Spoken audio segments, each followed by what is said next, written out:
You're still here. Akala ko ba ngayon ang flight niyo ni Lucci? Hindi kami natuloy.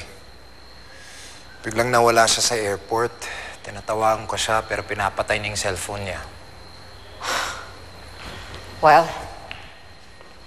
that only means na ayaw na niyan sumama sa'yo. May pinag-awayan ba kayo? Wala! Pero nakokonsensya daw siya dahil sa ginawa namin sa kaibigan niyang si Stella.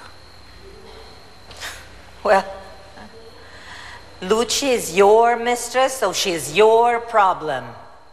Ngayon, habang inaayos mo ang problemang yan, ayusin mo na rin ang problemang iniwan mo sa akin. Problema, Mom, not everything is about you. Well, this one is. Kinuha ni Stella ang mga bata.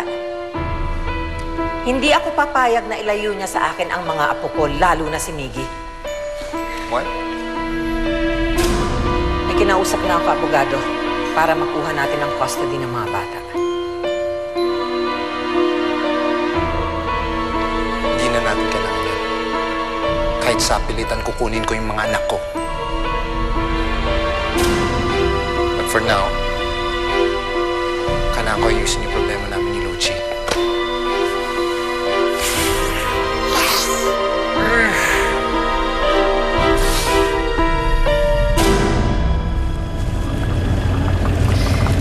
Matagal na pala nilang alam na may relasyon si Kevin at Lucci. Pero imbis na sabihin nila sa akin, matagal na pala nila akong pinaglalaruan. Anong klase silang mga kaibigan? Mga walang kwenta. Mare, hindi na yata tamang itrato mo pa silang mga kaibigan. Okay? Walang makakagawa ng mga matitinong kaibigan ng mga pinaggagawa nila sa'yo. Okay? So isipin mo pinagdududahan natin si Dina dati na siya ang dumadalaw kay Kevin sa ospital. Yung pala, si Lucci! Oh my God! Sasabunutak yung negra na yun eh! Nakakapanginig ng laman! Huh? Oh my God! Ayun! Ayun si Dina! Dina? Dina! Lucci? Stella, I'm sorry ngayon lang ako nakadalo kay Kevin, ha? Nagkaroon kasi ako ng family problem, eh. Sa tagal ng pinagsamahan niyo ni Lucci, hindi ako makapaniwala na lolokohin ka pa niya, anak. Oo nga naman! Diba? Isipin mo, at least, si Misha, tsaka si Dina, alam na natin, matagal na, okay, na ayaw na nila dito kay Beth. Pinilit ko maging parte ng mundo nila. Pero hindi pa rin pala talaga nila ako tinanggap ng totoo.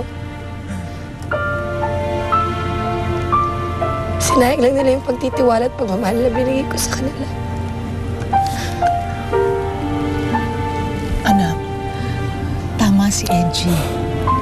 Kalimutan mo na naging kaibigan mo sila. Pero, paano si Kevin? Nung natuklasan mong may babae siya sabi mo sa kanya, mahal mo pa rin siya. Ngayon na alam mo na si Lucci ang babae niya. Mahal mo pa rin ba ang asawa mo?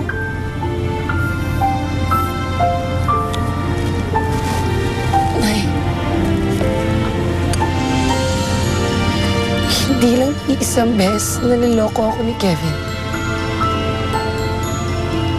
Tinago niya sa akin ng pambababae niya bago siya maaksidente.